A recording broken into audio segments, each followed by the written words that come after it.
Ya básicamente, si recordamos nuestro orden en la escuela dominical, la serie de reyes y profetas, podemos decir que ya la hemos culminado. Empezamos en aquel momento con el primer libro de Samuel. ¿Sí lo recuerdan, verdad? Que el último juez fue Samuel. Se estableció la monarquía de Israel con el primer rey Saúl. Luego sabemos ya la historia que David sustituye a Saúl, el linaje de David. Algo interesante allí, que nosotros no debemos perder de vista en la revelación bíblica. ¿Por qué Saúl no podía continuar siendo el rey de Israel? Ni Saúl ni su descendencia. Una razón, por ejemplo, les doy una pista, estoy solo recordándoles, hermanos, es que Saúl era de la tribu de Benjamín. Ahora, ¿qué tiene que ver ese dato con lo que acabo de preguntar? Exacto. Dios había prometido que vendría un cetro, un reino inconmovible. Está en Génesis capítulo 48. ¿Y qué tribu tenía que ser precisamente quien traería el rey? La de Judá. No se apartará el cetro de Judá.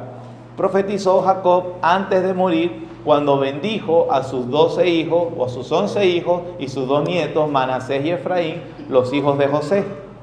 Antes de morir, y es ahí donde Jacob profetiza que de parte de Judá vendría ese rey.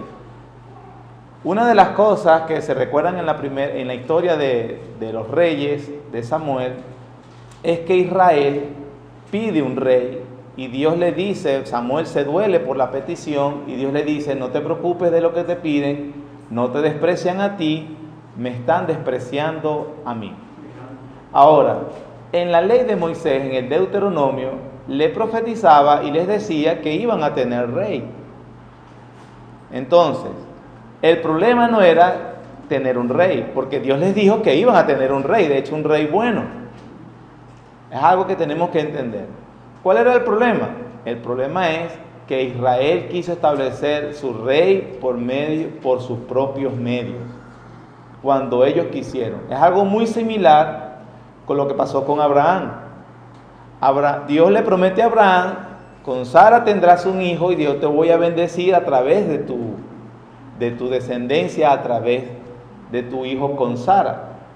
Abraham, digamos, le cree, no le cree, pero tiene un hijo con Agar, un Ismael. De hecho, Abraham presenta a Ismael a Dios como que, bueno, este es mi hijo también. Pero Dios le dice, no, Sara es la que va a tener el hijo. E Ismael es expulsado de la comunión familiar y no se hace un pacto con Ismael. Dios le dice que lo va a proteger y lo bendice y de hecho lo prospera más adelante. Pero el pacto de Dios era con Isaac. ¿Por qué? Porque Ismael representaba en cierta manera los recursos o la estrategia del hombre para llevar a cabo la promesa de Dios. Y la Biblia dice que Dios no compartirá su gloria con nadie. De manera que Dios no es a tu manera, es a la manera mía. Entonces hace que Sara en su vejez tenga un hijo, ¿verdad? En la imposibilidad humana, bueno, ahí actúa Dios, es por gracia, no por obras, y bueno, de allí sigue la revelación bíblica. Igual cuando Israel pide un rey, Dios le dijo, es que Dios le había prometido un rey bueno, pero ellos se apresuraron, bueno, a la manera de nosotros, y cuando lo vieron Saúl alto y ¿quién como Saúl? Y entonces Dios dijo, no, lo desechó. Después lo desechó no porque Dios no lo quería. Saúl reveló que su carácter no estaba con Dios. Y llama a David, que es de la tribu de Judá. Y allí en 2 de Samuel capítulo 7, que Dios le promete la dinastía, es el pacto con David. ¿Estamos ubicados en la historia, hermano? ¿Sí estamos ubicados? En la revelación bíblica. Sabemos entonces después que vino Salomón. Salomón llevó un periodo que no había alcanzado la nación de prosperidad y de riqueza y de crecimiento. Lamentablemente Salomón al final de sus días se desvía, se divide el reino con Jeroboam y Roboam, Israel el norte, Judá el sur, y bueno, ya esto es todo lo que vimos el año pasado hasta la semana pasada prácticamente. Resumimos, gran porción, yo creo que más de la mitad del Antiguo Testamento lo acabo de resumir. Eso fue la serie de reyes y profetas. Vimos cada reino y vimos un aspecto general de cada uno de los profetas. El último fue Malaquías, la semana antepasada, perdón, pues la pasada no hubo escuela dominical. Con el día de hoy, a pesar de que es la misma revelación bíblica del Antiguo Testamento, estaríamos comenzando como otra sección.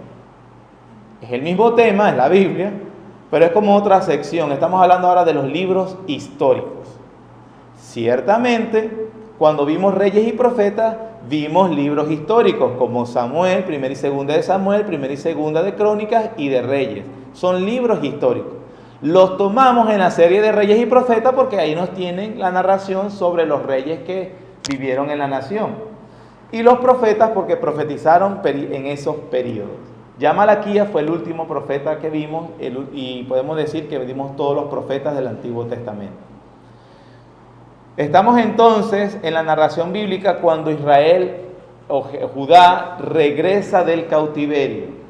Y precisamente los libros que toman esta narración es Esdras y Nehemías. Entonces estaremos, como decirlo, en nueva serie sobre libros históricos.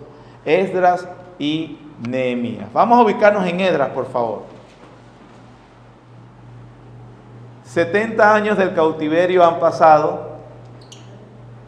Se cumplió la profecía del profeta Jeremías. Para contextualizarse, no lo vamos a hacer ahorita, lea Jeremías capítulo 25. Jeremías capítulo 25, Jeremías en la introducción le dice en aquel momento: durante 23 años le he estado predicando. Había estado profetizando Jeremías. Además le dice al pueblo: Dios los ha estado advirtiendo y envió a todos sus siervos los profetas. Y ustedes no han hecho caso. No se volvieron de su mal camino, lo provocaron a ira y el juicio va a venir. Jeremías entonces les profetiza que los babilónicos los invadirán, la nación de Babilonia los invadirá, y eso fue lo que ocurrió. Vimos Daniel y Ezequiel con esa situación. Los 70 años se cumplen, Babilonia es derrocado por los medos y los persas, y Ciro el Grande hace un decreto que se devuelvan los repatriados. Esdras capítulo 1, versículos 1 al 4. En el primer año de Ciro, rey de Persia, hermano, lo que sigue es importantísimo. ¿Qué dice? ¿Para qué? Para que se cumpliese la palabra de Jehová por bocas de Jeremías. Entre las cosas que el propósito del libro de Esdras tiene, podemos decir que su punto principal es destacar que para servir a Dios se debe ser una nación santa, única, apartada. Ese es el propósito principal de Esdras. El pueblo de Dios es santo, único, apartado por Él mismo. En cuanto a la iglesia, que es el pueblo del nuevo pacto, hermano, ese pueblo fue santificado por la sangre de su Hijo unigénito. Eso es lo que dice Efesios capítulo 5, que Cristo se entregó para purificar a su pueblo, para santificárselo y para presentárselo a sí mismo como una iglesia sin mancha ni arruga. El libro de Esdras es una enseñanza cuyo propósito principal es mostrar la santidad en la práctica que debe tener el pueblo de Dios. Esdras es un escriba, es un sacerdote escriba. Y el énfasis del libro, en todos los 10 capítulos que usted va a leer, siempre se habla mucho sobre la función de los sacerdotes. Importante para aquel momento, porque ellos guiaban al pueblo, al resto de la nación. Ahora, la Biblia dice que no solamente había una función sacerdotal, un oficio específico como los que cumplían estos hombres, sino que la nación de Israel completa serviría como sacerdotes al Dios Altísimo en la tierra. Entonces, no era un oficio de una persona particular, bueno, ese es el trabajo de él, no el mío, no, sino que era para todos. Y la Biblia dice en 1 de Pedro capítulo 2, que el pueblo de Dios, la iglesia, es un pueblo santo, real sacerdocio. De manera, hermanos, que esto es un mensaje para todos nosotros. Ahora, entre ese propósito principal, hay algunos temas claves y específicos que se ven en Esdras como en el resto del Antiguo Testamento. Es la soberanía y el control de Dios sobre toda circunstancia. Soberanía y control de Dios. Aquí nos dice que en el concierto mundial donde imperios se quitan, unos más poderosos que otros, aquí nos deja saber Dios a través de Esdras que eso sucedió porque Dios tenía el control. Y no solamente eso, sino para que se cumpliese lo que Dios quería que se cumpliese. Por ejemplo, en el primer año de Ciro, rey de Persia, versículo 1, pasa algo, Esdras dice, para que se cumpliese la palabra de Jehová por boca de Jeremías. Dios no dejó que cayera en tierra su palabra. Y Jeremías profetizó esto unos 80 a 90 años antes. 80 a 90 años antes de que pasara, Jeremías lo dijo, o Dios a través de Jeremías. Entonces, aunque los hombres se hayan olvidado de lo que Dios dice, Dios no se olvida de lo que dijo y lo hizo traer. Porque en este caso es tan interesante que Ciro, como gobernador del mundo, no existía. Pero Dios dijo. Es más, yo voy a ir más lejos, hermanos, de lo que Esdras cita. Esdras dice que por lo que se cumplió por boca de Jeremías. Pero en realidad eso se cumplió también porque ya Dios lo había dicho 200 años antes, a través de la boca de Isaías. Miren, por ejemplo, Isaías 45. Usted puede, en mi Biblia, si usted quiere lo hace, en Esdras 1, ponga Jeremías 25 y también ponga Isaías 45.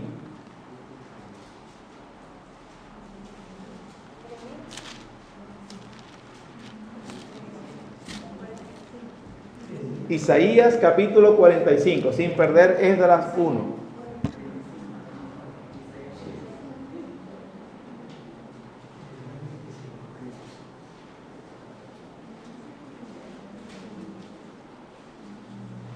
Esto es aproximadamente 200 años antes de que ocurriera estas palabras de Isaías. Miren cómo dice. Así dice Jehová a su ungido. ¿A quién? 200 años antes. Como para tener una idea cronológica, 200 años es lo que tiene nuestro país, oye, de fundado, como nación libre, ¿verdad?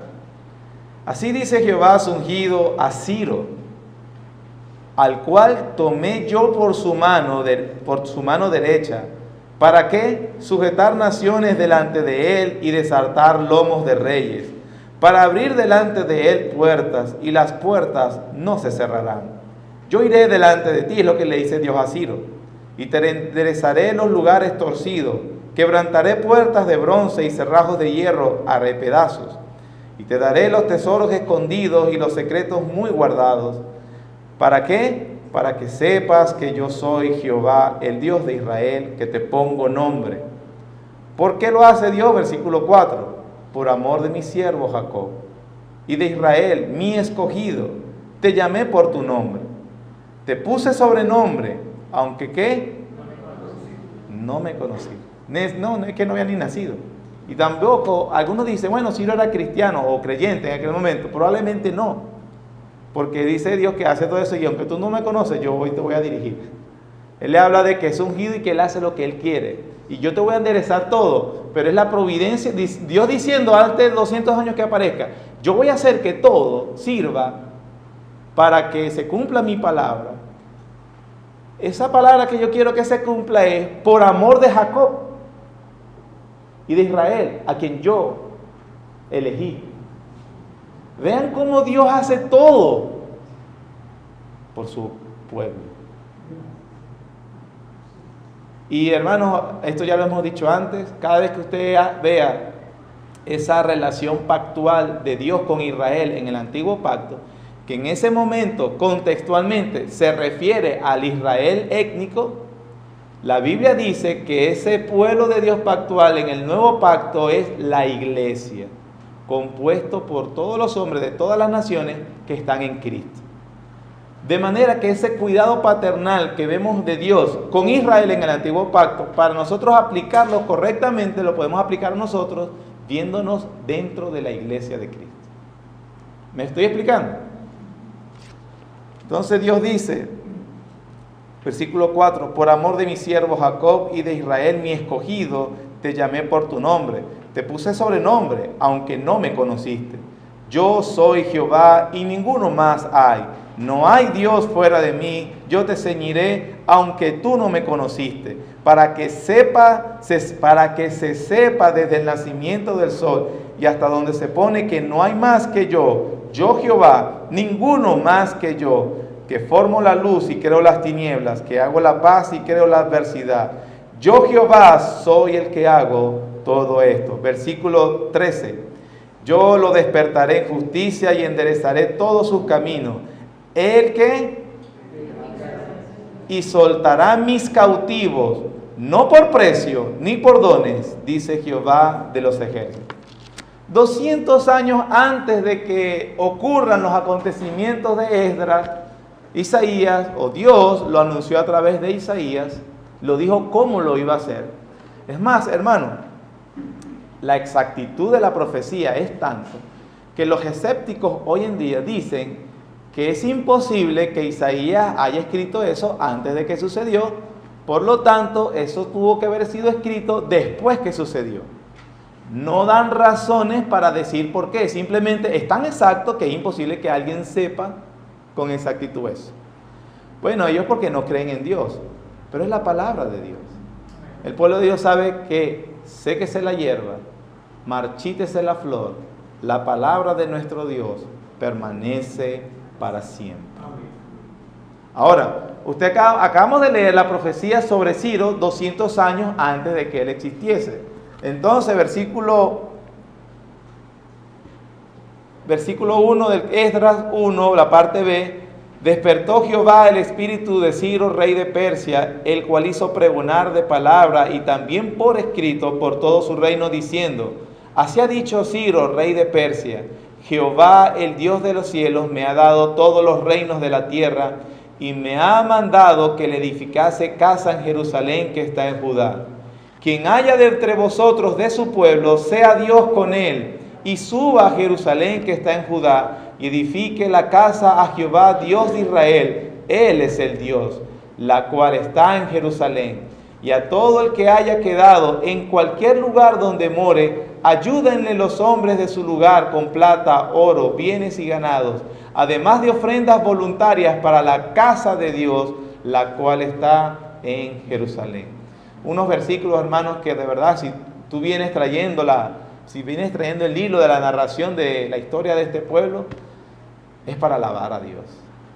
Qué gracia de Dios, qué misericordia de Dios acordándose de su pueblo, a pesar de que su pueblo no era fiel en todo.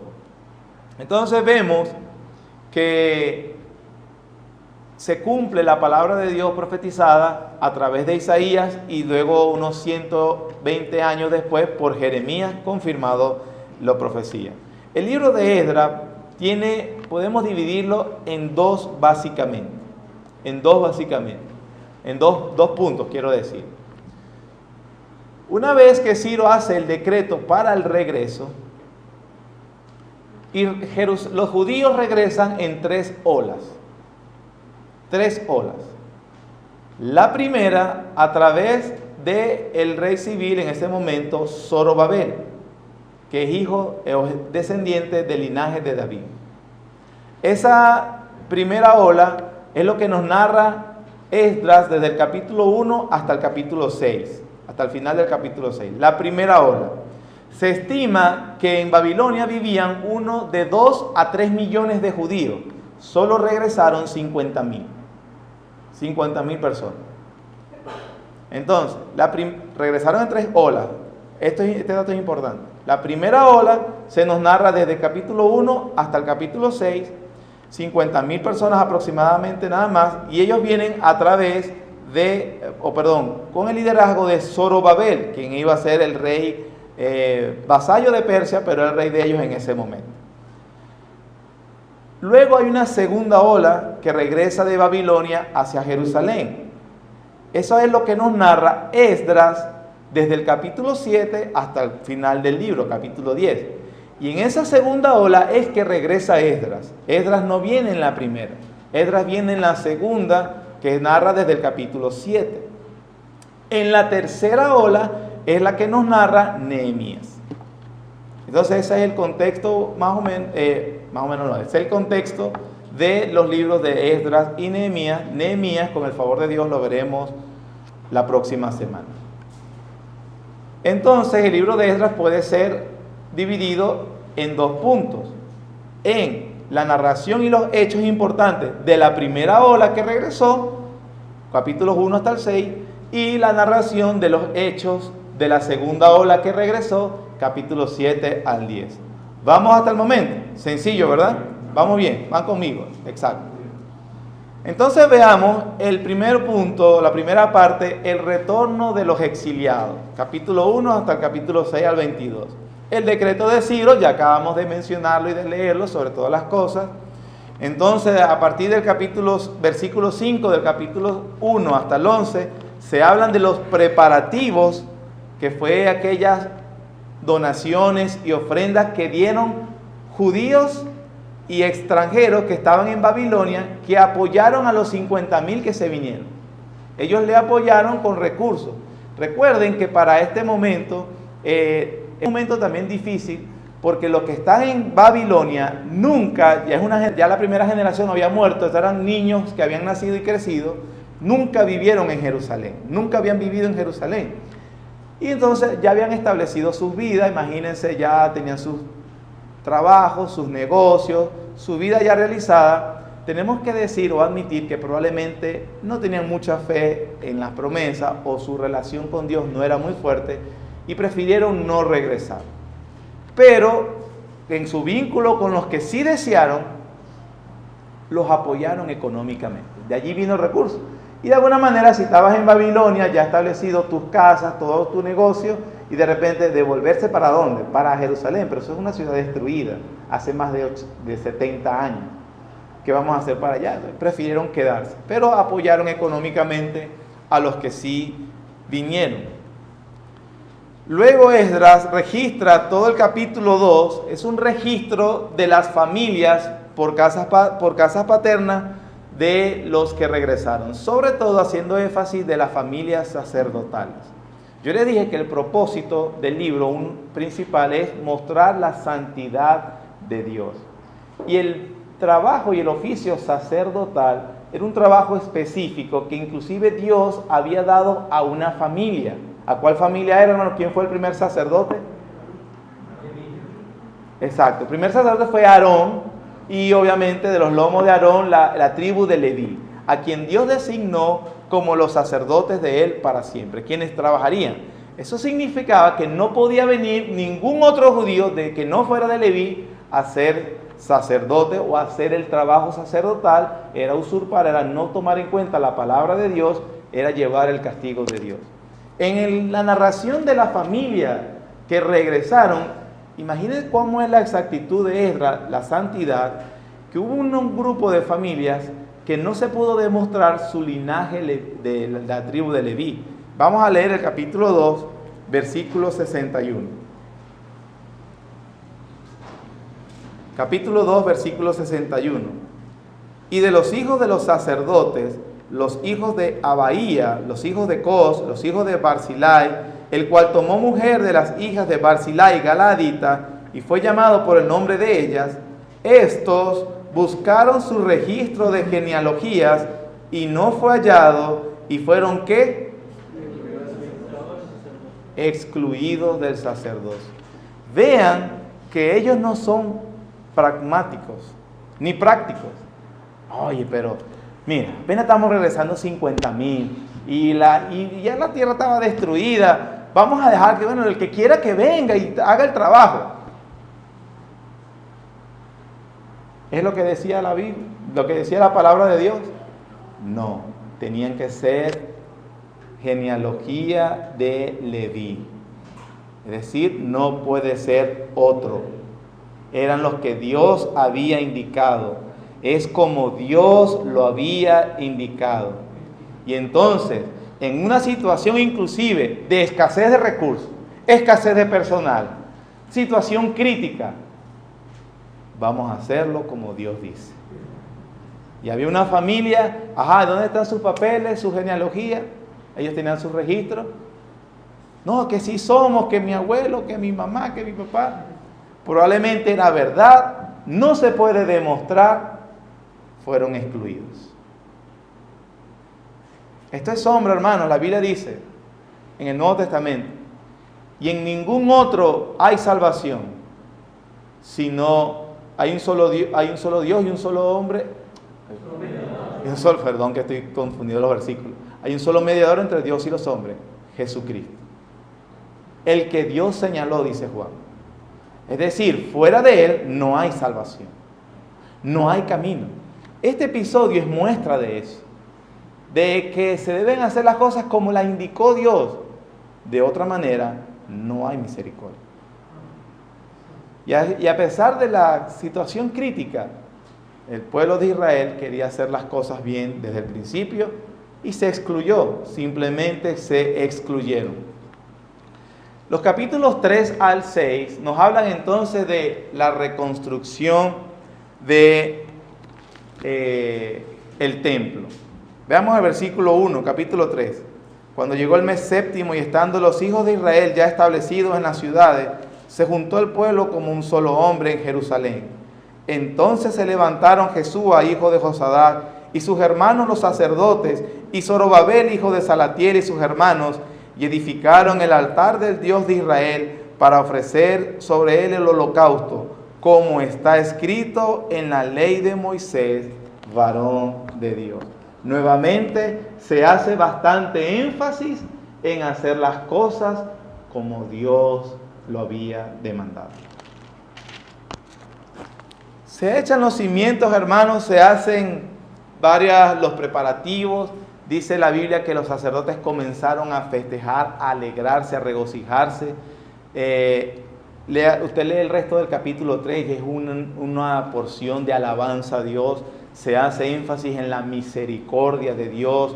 Los sacerdotes cantaban, alabad a Dios, porque Él es bueno, porque para siempre es su misericordia. Es una alabanza porque Dios cumplía su promesa, cumplía lo que había dicho. Eso es lo que dice el capítulo 3, versículo 11. Cantaban alabando a Dios y dando gracias a Jehová y diciendo, porque Él es bueno, porque para siempre es su misericordia sobre Israel. Y todo el pueblo aclamaba con gran júbilo, alabando a Jehová, porque se echaban los cimientos de la casa de Jehová. Cuando se habla de la casa de Jehová es el templo. ¿Y qué importancia tiene el templo ahorita en este momento? ¿Por qué? Simbolizaba la presencia de Dios con su pueblo. Entonces ellos estaban gozosos porque significaba que Dios regresaba. Dios se había ido, se había divorciado de ellos, pero ahora Dios estaba regresando una comunión con ellos. Estaban gozosos. Pero algunos de los antiguos sabían, apenas estaban echando los cimientos, y ellos sabían o habían oído cómo era la gloria del templo que había hecho Salomón, el que destruyeron los babilonios. Y ellos decían que no era similar. Y dice la Biblia que lloraban de tristeza. Y otros más jóvenes lloraban de alegría. Y la confusión en la alabanza, en el lloro, no se sabía si era de alegría o de tristeza. Había una cierta sensación de tristeza porque estaban echando los cimientos de la casa de Dios, pero los cimientos de una casa que había sido destruida. trastocado. Ahora, en plena alegría y gozo, hermanos, el capítulo 4 nos habla de la oposición que se despertó de los enemigos de Israel por la construcción de la nueva edificación del templo. Una oposición que se despertó. Y esto es muy importante porque a pesar de que tenían la bendición de Dios, esto era cumplimiento de la palabra de Dios, no significa que todas las cosas iban color de rosa. Inmediatamente se levantó oposición. Esto es para que usted lo lea en casa, pero hay un detalle que a veces trae confusión y quisiera anotarlo nada más. Capítulo 4, versículo 5. Versículo 4. Pero el pueblo de la tierra intimidó al pueblo de Judá y lo atemorizó para que no edificara. Sobornaron además contra ellos a los consejeros para frustrar sus propósitos todo el tiempo de Ciro, rey de Persia, y hasta el reinado de Darío, rey de Persia. Y en el reinado de Asuero, en el principio de su reinado, escribieron acusaciones contra los habitantes de Judá y de Jerusalén. También en días de Artajerjes escribieron Bislán, Mitrídates, Tabel y los demás compañeros suyos a Artajerjes, rey de Persia, y la escritura y el lenguaje de la carta era en arameo. Entonces aquí puede haber una confusión porque en 3 versículos nombra 4 reyes diferentes. Versículo 5 nombra a Ciro y a Darío. En el versículo 6 nombra a Asuero y en el versículo 7 nombra a Artajerjes. Entonces, por fin, ¿en qué reinado hubo la oposición?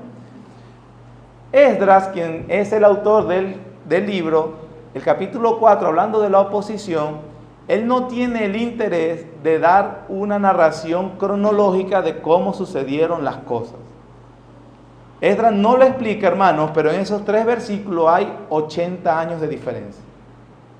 Esdras entonces, en esos 3 versículos, sintetiza 80 años de historia de Israel.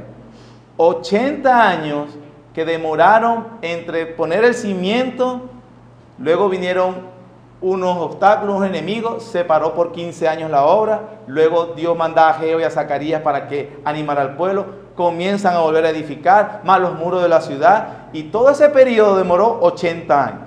Entre esos 80 años vinieron 4 reyes, Ciro, Darío, Asuero y Artajerjes. Eso es lo que Esdras narra en el capítulo 4. Él no dice que eso pasó en un solo día o un solo acontecimiento. Está diciendo que 80 años se demoró el pueblo para terminar la construcción de la obra. Pero sobre todo que 80 años duró la oposición de los enemigos de Dios para frustrar los planes de la reconstrucción. Al final entonces se logra la reconstrucción del templo, o los cimientos, mejor dicho. Pasan 50 años. De aquí, hermanos, la primera parte del libro de Esdras.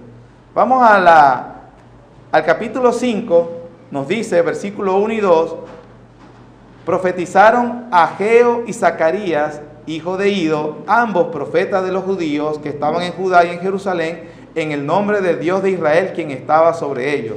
Entonces se levantaron Zorobabel, hijo de Salatiel, y Jesúa, hijo de Josadac, y comenzaron a reedificar nuevamente la casa de Dios que estaba en Jerusalén, y con ellos los profetas de Dios que les ayudaban. En aquel tiempo vino a ellos Tadnai, gobernador del otro lado del río, y Setar-Boznai y sus compañeros, y le dijeron así: ¿quién os ha dado orden para edificar esta casa y levantar estos muros? Ellos también preguntaron: ¿cuáles son los nombres de los hombres que hacen este edificio?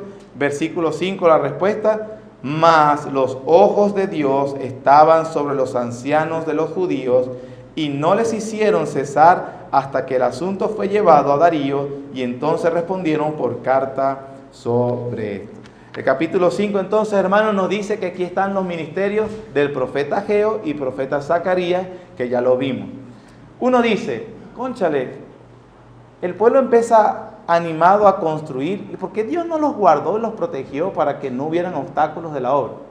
Pero cuando tú lees el libro de Ageo y Zacarías, te das cuenta que los judíos simplemente pararon la obra, no porque había unos obstáculos externos, sino porque ellos no quisieron. ¿Se recuerdan cuando vimos a Ageo? Que él les profetiza y le dice: ¿cómo es posible que ustedes tienen casas bien adornadas y no se dedican a la construcción de mi casa? Ese era el punto del profeta Ageo, y del profeta Zacarías. Sin embargo, en el transcurso de todos esos años, y a pesar de que constantemente hubo oposición, Esdras coloca estratégicamente el versículo 5: los ojos de Dios estaban sobre los ancianos de los judíos y no pudieron detener la obra.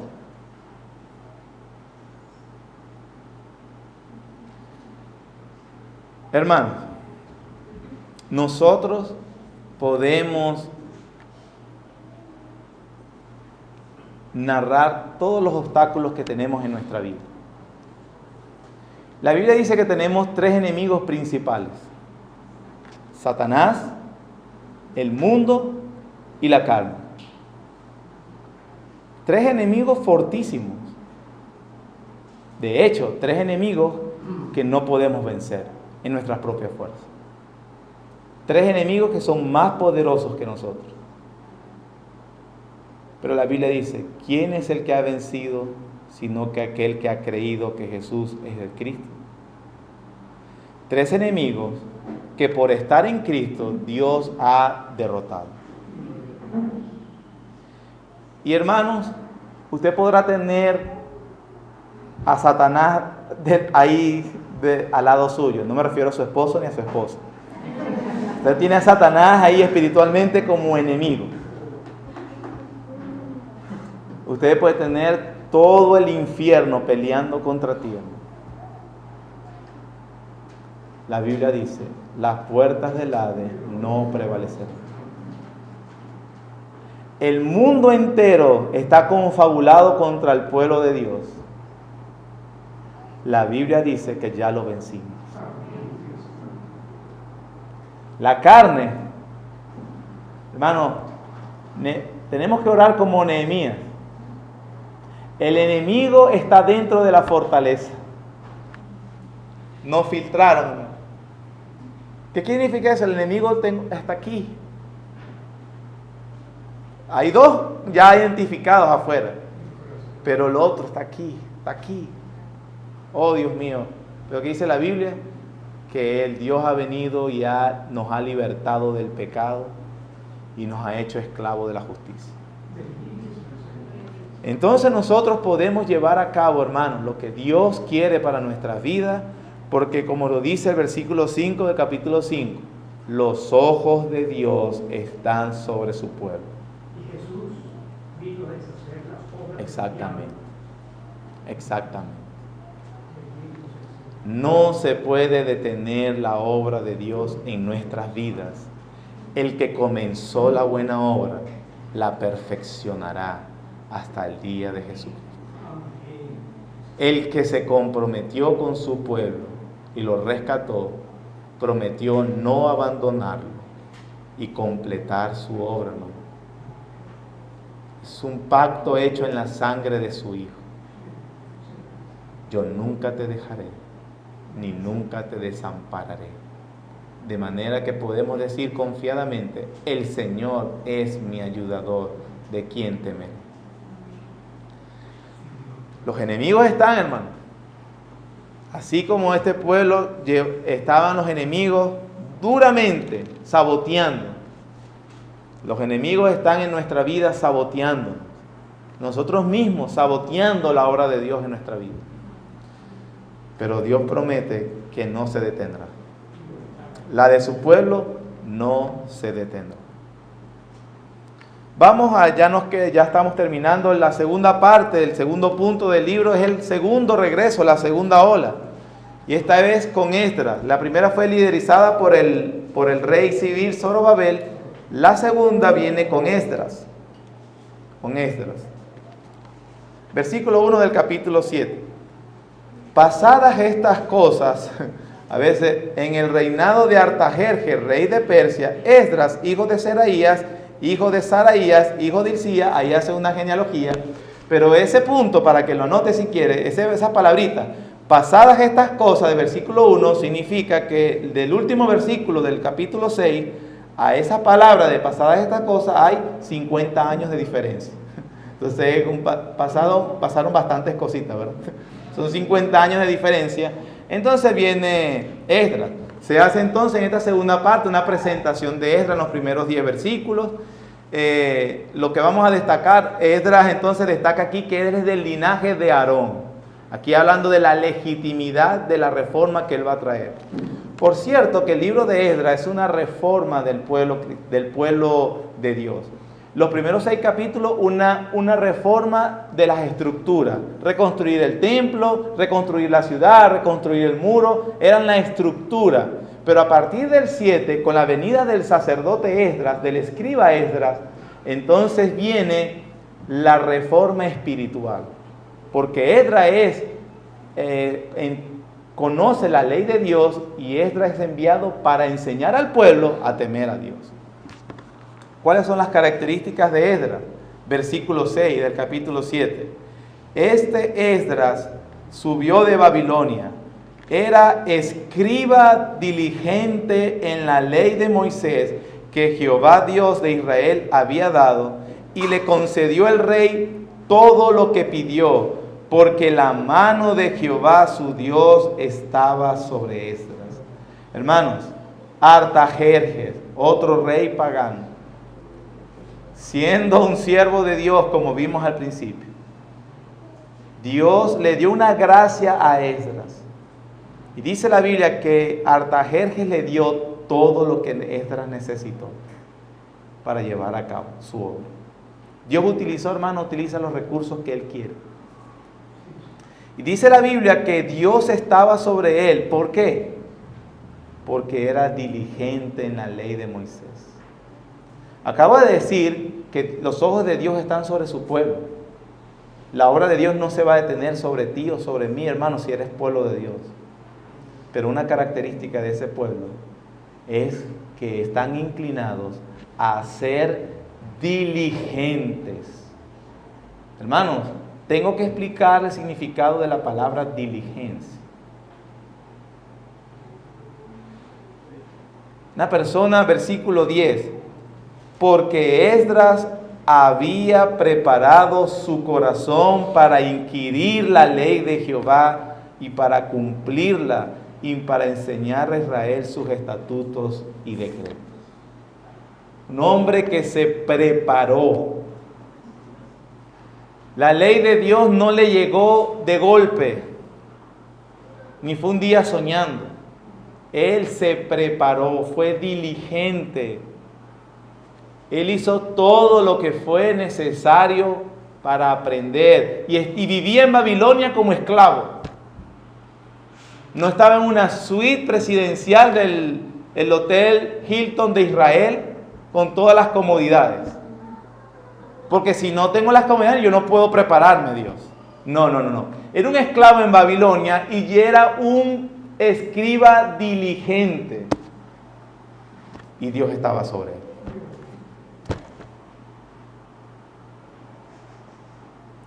A todos nos gusta que la mano de Dios esté sobre mí. Sí, el ojo de Dios está sobre mí. Pero yo puedo decir eso porque yo soy diligente en aprender su ley. Pero no para aprenderla solamente y para discutirla o para humillar a otro o para poner en Facebook que sé mucho de la Biblia. No, para hacerla cumplir en mi vida y para enseñársela a otro. Ah, no, yo soy una mujer, yo no soy pastora, o sea que eso no es conmigo. No, hermano, ¿y tú no tienes hijos? No tengo hijos. Bueno, no tienes vecinos, amigos, hermanos, padres, madres, a quien requieran que tú le tengas que enseñar la palabra de Dios. Mi pueblo pereció porque no tenía conocimiento, pero ese conocimiento se traspasa por cristianos diligentes que aprenden la ley de Dios, que se prepararon para aprenderla y para hacerla cumplir y para enseñarla. Todos nosotros tenemos esa responsabilidad. Bueno, obviamente en cualquier iglesia sus pastores mucho más, muchísimo más. Pero todo es de todo nuestra responsabilidad. Inquirir, aprender de manera personal. Hermano, ¿eres diligente en tu estudio personal de la Biblia?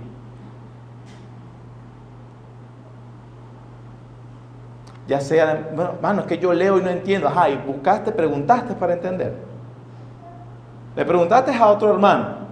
Usaste a los pastores de tu iglesia. te congregas. ¿Dónde más se enseña la Biblia públicamente? Y eso, nuestra obligación de congregarnos. Y no tienes excusa, porque hoy con los medios de comunicación que hay, no hay excusas, hermano. No hay excusas para ignorar la palabra de Dios. Es más, ya hemos repetido, y no me voy a cansar de repetirlo, dimos todos los profetas del Antiguo Testamento. Ninguno de nosotros acá podría decir, yo no sé de qué trata el libro de Ageo. No, porque aquí se dio. No pude venir ese día. Eso está en YouTube, gracias a unos hermanos que trabajaron en eso. Preguntaste, pediste las notas, viste, leíste. Eso es parte de nuestra responsabilidad. Observen, hermanos, un dato curioso, una curiosidad. Versículo 12 del capítulo 7. Esta es la carta que le escribe Artajerjes a Esdras. Y véanlo cómo le introduce. Artajerjes, ¿qué? Rey de Reyes. Solo hay una vez en toda la Biblia que se repite ese título. ¿Dónde? ¿Dónde y a quién? En Apocalipsis. ¿Se recuerdan que viene sobre un caballo? ¿Qué nos dice eso? Una vez más, por ejemplo, en la interpretación de las Escrituras de Apocalipsis, Juan no pone las imágenes simbólicas y la narración que hace porque se le ocurre y pone títulos para que nosotros veamos qué significa. Es obvio que Juan conoce Esdras y que conocía que este era un título de los emperadores en aquel momento que se hacían llamar, hay muchos reyes, pero yo soy el más grande de todos, pues. Yo soy el rey de reyes. Y si usted ve el libro de Esdras, es Artajerjes, el emperador del momento, el emperador más poderoso sobre todos, llevando al pueblo de Dios a una liberación. O sea, como su sello, el rey de reyes libera a este pueblo. En Apocalipsis, que es una carta que se da a una persecución de las iglesias que están en Asia Menor a través del Imperio Romano, entonces Juan, recordándose este acontecimiento del Antiguo Testamento, le está dando ánimo a la iglesia para decirle, tranquilo, que con nosotros está el Rey de Reyes que nos va a liberar. Entonces hemos visto ya, aunque estamos estudiando el Antiguo Testamento, hemos visto que para cuando Juan escribe Apocalipsis, debemos entender Ezequiel, o conocer Ezequiel, conocer Zacarías y conocer Esdras y conocer el resto del Antiguo Testamento. La interpretación de Apocalipsis está en la Biblia, no está en la imaginación de mucha gente que hace hoy en día, y eso significa esto. No, si no utilizan el Antiguo Testamento, es muy probable que la interpretación es totalmente errónea. Pero este detalle para que lo observamos. El tiempo se ha ido, hermanos. Se habla de la carta de Artajerjes a Esdras. Se las recomiendo, hermanos. Lean. Es una carta para alabar y glorificar a Dios. Se vuelve a dar una lista en el capítulo 8 de los que volvieron con Esdras. Recuerden que esta es la segunda ola. En el capítulo 9 se habla de un trágico informe y la oración de Esdras. Y observemos aquí entonces, esta sí la vamos a leer. Capítulo 9. Acabadas estas cosas, los príncipes vinieron a mí diciendo, el pueblo de Israel y los sacerdotes y levitas no se han separado de los pueblos de la tierra, de los cananeos, heteos, fereceos, jebuseos, amonitas, moabitas, egipcios y amorreos, y hacen conforme a sus abominaciones. Qué trágico informe, ¿verdad? La misericordia de Dios, pasan 50 años y ya están mal otra vez. Versículo 2, porque han tomado de las hijas de ellos para sí y para sus hijos, y el linaje santo ha sido mezclado con los pueblos de la tierra. La mano de los príncipes y de los gobernadores ha sido la primera en cometer este pecado. Cuando oí esto, talando Esdras, rasgué mi vestido y mi manto y arranqué pelo de mi cabeza y de mi barba, y me senté, ¿qué, hermanos? Angustiado en extremo. ¿Por qué él está angustiado en extremo? Porque todo lo que les ha pasado es porque se alejaron de la ley de Dios. Dios ha tenido misericordia y lo está regresando. Y cuando Esdras viene en la segunda ola y se da cuenta de la generación que ella está viviendo, resulta que estaban igual que antes. Es obvio, dije, no, ahora sí Dios nos va a aplastar totalmente. Esdras se angustia, o sea, está desesperado porque siente la ira de Dios sobre su cabeza, ¿no? Nos va a aplastar. ¿Cómo vamos a esperar más misericordia si nos las han dado y no aprovechamos? Entonces Esdras siente el juicio de Dios otra vez en su cuello. Y cuando un hombre siente el juicio de Dios en su cuello, está angustiado en extremo. La obra de Dios llevando a un pecador a que esté angustiado en extremo, para que de esa manera vea a Cristo, que lo puede salvar. Es más, si nunca has llegado a ese momento, es muy probable que no haya una obra de Dios en ti. Porque Dios lo que hace primero a través del Espíritu Santo es hacernos ver nuestra pecaminosidad y lejanía de Él, para también decirnos cuál es su juicio sobre eso, para que desesperados estemos angustiados en extremo.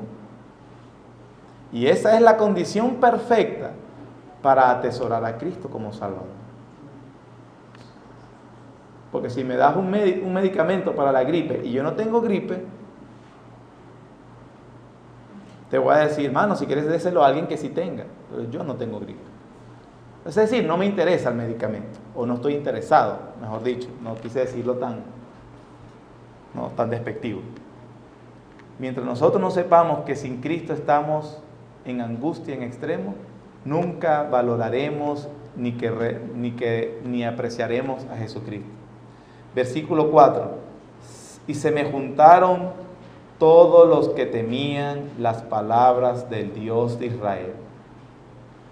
Esta es una gracia también, hermanos, porque significa que no solamente Esdras era sensible, sino que había otros en el pueblo de Dios que temían la palabra de Dios.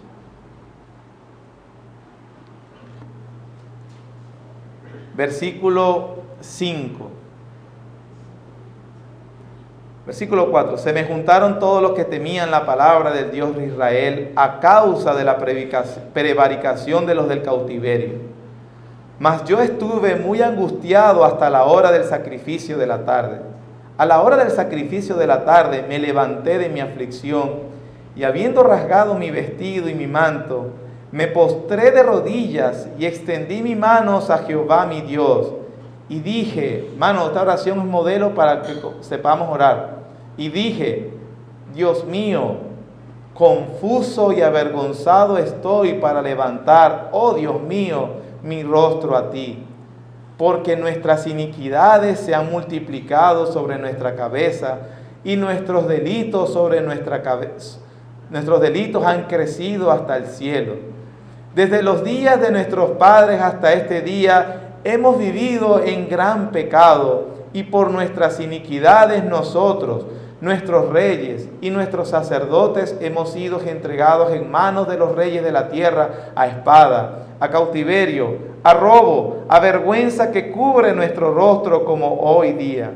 Y ahora, por un breve momento ha habido misericordia de parte de Jehová nuestro Dios, para hacer que nos quedase un remanente libre y para darnos un lugar seguro en su santuario, a fin de alumbrar nuestro Dios nuestros ojos y darnos un poco de vida en nuestra servidumbre, porque siervos somos, mas en nuestra servidumbre no nos ha desamparado nuestro Dios, sino que inclinó sobre nosotros su misericordia delante de los reyes de Persia, para que se nos diese vida, para levantar la casa de nuestro Dios y restaurar sus ruinas, y darnos protección en Judá y en Jerusalén. Pero ahora, ¿qué diremos, oh Dios nuestro, pues después de esto? Porque nosotros hemos dejado tus mandamientos, que prescribiste por medio de tus siervos los profetas, diciendo, la tierra a la cual entráis para poseerla, tierra inmunda es causa de inmundicia de los pueblos de aquellas regiones, por las abominaciones de que se han llenado de uno a otro extremo con su inmundicia. Ahora pues, no daréis vuestras hijas a los hijos de ellos, ni sus hijas tomaréis para vuestros hijos, ni procuraréis jamás su paz, ni su prosperidad, para que seáis fuertes y comáis el bien de la tierra, y la dejéis por heredad a vuestros hijos para siempre. Mas después de todo lo que nos ha sobrevenido a causa de nuestras malas obras, y a causa de nuestro gran pecado, ya que tú, Dios nuestro, no nos has castigado de acuerdo con nuestras iniquidades y nos diste un remanente como este, hemos de volver a infringir tus mandamientos y a emparentar con pueblos que cometen estas abominaciones. ¿No te indignarías contra nosotros hasta consumirnos sin que quedara remanente ni quien escape? Oh Jehová, Dios de Israel, tú eres justo, puesto que hemos quedado un remanente que ha escapado, como en este día. Henos aquí, delante de ti en nuestros delitos, porque no es posible estar en tu presencia a causa de esto. ¿Qué oración, hermano? Una oración que provoca leerla y releerla. Y observe cómo él oró. Él citó la Biblia. Así debemos orar, oye. Y oró en angustia, reconoció la gracia de Dios. Lamentablemente el pueblo había emparentado, como se nos dice el capítulo 9, con las hijas de las tierras de Jerusalén que se habitaban en ese momento y estaban volviendo a cometer las abominaciones. El capítulo 10 entonces, hermanos, es una reforma espiritual. Del capítulo 10 hasta el final. Y para el momento del linaje santo, era tan drástico la solución que dice Dios a través de Esdras, todos debían expulsar a sus esposas. Y si tenían hijos, también. Se dice fácil, hermano. Pero el pecado grave requiere soluciones profundas. Si ciertamente estaban angustiados y dolidos porque se dan cuenta de que habían pecado y venía la ira de Dios, ellos se arrepienten, sí, pero junto con el arrepentimiento había que actuar consistentemente con lo que decían.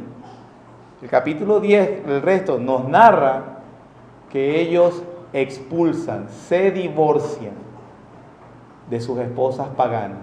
Y los hijos también debieron expulsarlo. El propósito del libro de Esdras entonces es hablarnos y llamarnos a hacer en cuenta de la santidad del pueblo de Dios. Para ellos en ese momento estaba prohibido casarse con paganos. Para ellos y para nosotros. Para ellos y para nosotros.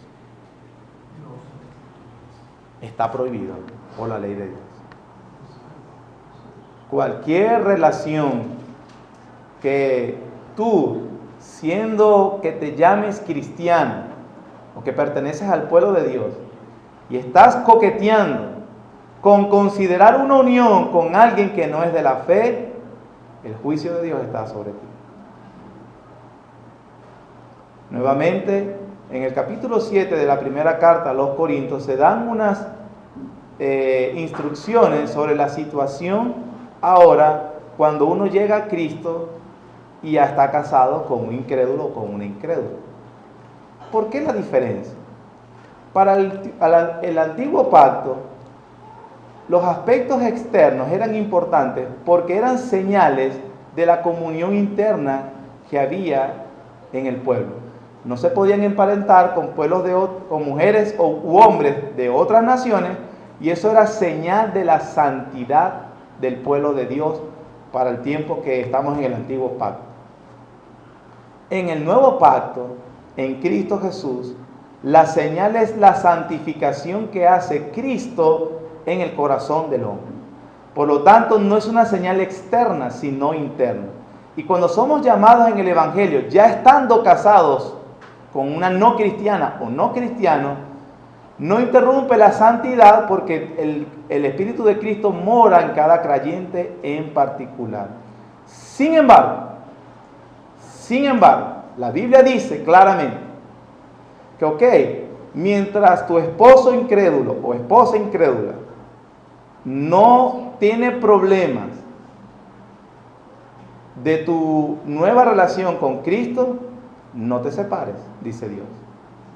¿Qué sabes tú si eres un medio para hacer salvo a tu esposo o esposa?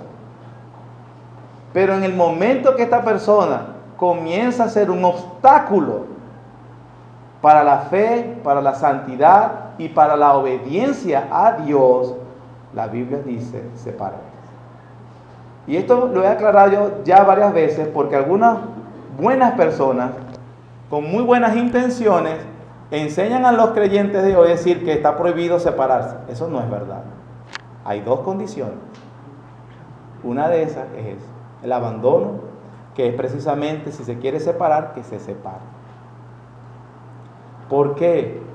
Porque Dios requiere la máxima lealtad de nosotros hacia Cristo. Ningún esposo, ninguna esposa, ningún hijo debe competir con la lealtad a Jesucristo. Nada. Y si le estoy diciendo que ni su esposo, ni su esposa, ni sus hijos, bueno, ¿qué quedará para el trabajo? Para el suegro, para la suegra, para los hermanos, para el familiar, para el amigo, para la novia. Yo estoy hablando de las relaciones íntimas más fuertes, matrimonio e hijos.